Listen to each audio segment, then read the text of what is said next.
రమేశన్ స్వామి పాలమూరు రంగారెడ్డికి జాతీయ హోదా ఇవ్వాలని కేంద్ర ప్రభుత్వాన్ని తెలంగాణ రక్షణ సేన చీఫ్ కవిత డిమాండ్ చేశారు. కర్ణాటక అప్పర్ భద్ర ప్రాజెక్టుకు జాతీయ హోదా ఇచ్చారని గుర్తు చేశారు. సీఎం రేవంత్ రెడ్డి కూడా ఈ మేరకు కేంద్ర ప్రభుత్వానికి లేఖ రాయాలని కోరారు. ఏపీ ప్రభుత్వం నీటి వనరులను సద్వినియోగం చేసుకుంటోందని చెప్పారు. సీఎం చంద్రబాబు పోలవరం ప్రాజెక్టును 5 సార్లు సందర్శించారని, ఇక్కడ రేవంత్ రెడ్డి మాత్రం ఒక్కసారి కూడా పాలమూరు రంగారెడ్డి ప్రాజెక్టు వద్దకు వెళ్లలేదని విమర్శించారు.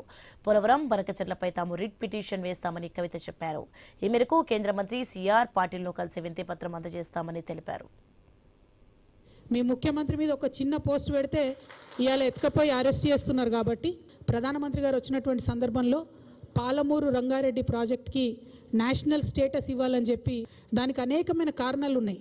సేమ్ మనం పాలమూరు రంగారెడ్డి జిల్లాకు ఉన్న పరిస్థితే పక్క రాష్ట్రంలో అప్పర్ భద్రకు కూడా ఉన్నది.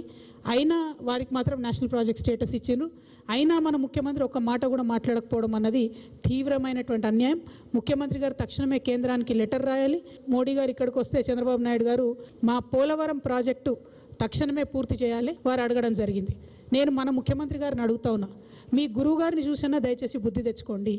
వారు మీకన్నా 6 నెలల తర్వాత ముఖ్యమంత్రి అయిన చంద్రబాబు నాయుడు గారు అయినా ఆయన స్వయంగా పోలవరం ప్రాజెక్ట్ని 5 సార్లు సందర్శన చేసిన అని చెప్పుకుంటున్నారు. నిన్న ఒక్కసారి కూడా మీరు పాలమూరు ప్రాజెక్టుకు పోలేదు. పాలమూరు రంగారెడ్డి ప్రాజెక్ట్ని కనీసం రివ్యూ కూడా చేయలేదు. మీరు గోదావరి నీళ్ళలో పావు వంతు వాడుకోకపోతుంది, కృష్ణా నీళ్ళలో 50% వాడుకోకపోతుంది.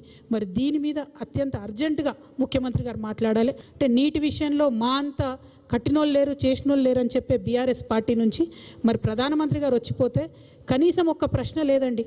ఒక ప్రశ్న కూడా ఎందుకు మరి పోలవరం మన పాలమూరు రంగారెడ్డి గురించి మాట్లాడలేదు, ఎందుకు మాకు ఎక్స్ట్రా డబ్బులు ఇస్తలేరని చెప్తలేరు. నంద్యాల ఆటో నగర్లో